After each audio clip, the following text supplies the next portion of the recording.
Imagine this will get like 10 views. It doesn't matter. I need to talk. I need to vent to somebody, even if it's my phone camera. It's midnight and I think my ceiling is going to collapse on me. I've lived here for not even a month. Oh my God, new builds for you. I'm the first person who's ever lived in this apartment. And I had to move all my furniture out into the hallway, my rug, everything else, because I've seen a ceiling collapse and it is not a pretty sight.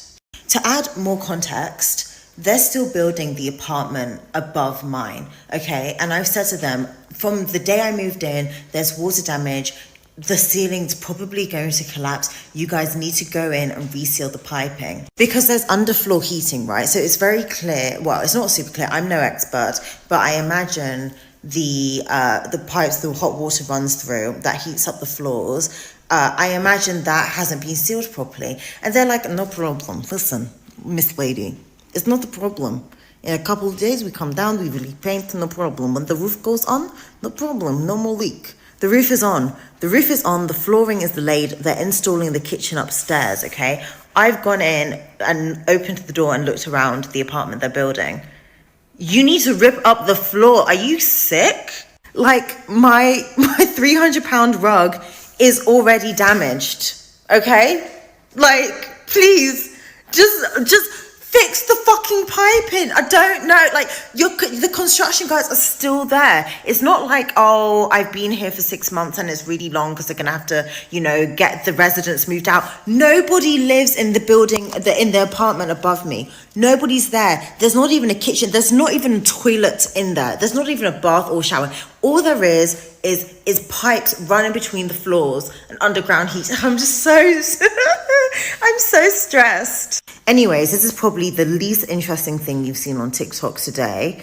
So if you want an update, let me know. Housing is one of the most pressing issues facing the country, but the way it's addressed often falls into two simplistic responses: build more homes and cut regulations. The far right would have you believe it's all down to immigration, while others push for deregulation in the name of efficiency. However, building for the sake of numbers alone is a recipe for disaster if quality and enforcement of regulations are ignored. A TikToker recently highlighted this point in a frustrating video about her experience in a newly built apartment. Just a month after moving in, she faced severe water damage and a near collapse of her ceiling. The source of the problem? Poorly sealed piping from the ongoing construction above her unit.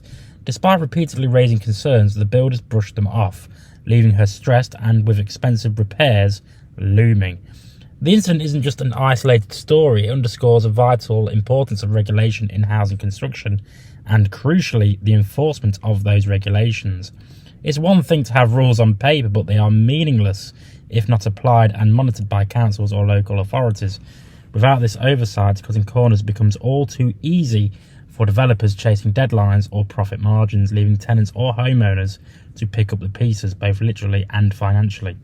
As the government talks about building 1.5 million homes, several pressing questions arise. What kind of homes will these be? Apartments, houses, or a mix of both? Will they strengthen existing regulations to ensure that these homes are fit for purpose? Or will they relax standards to hit their ambitious targets? If corners are cut, more people will inevitably face situations like leaking ceilings and other costly defects. Calls to reduce red tape often dominate the political discourse, often from parties like Reform UK or sections of the conservative media, but red tape exists for a reason: to protect consumers and ensure quality. It's not an obstacle, it's a safeguard. Stories like this TikTokers serve as a stark reminder of what happens when regulations are ignored or downplayed. If we are serious about the housing crisis, it's not just about building more homes, it's about building better homes. But let me know what you think in the comments. I've been Jake from Just Jake. As always, subscribe to the channel and I'll see you next time.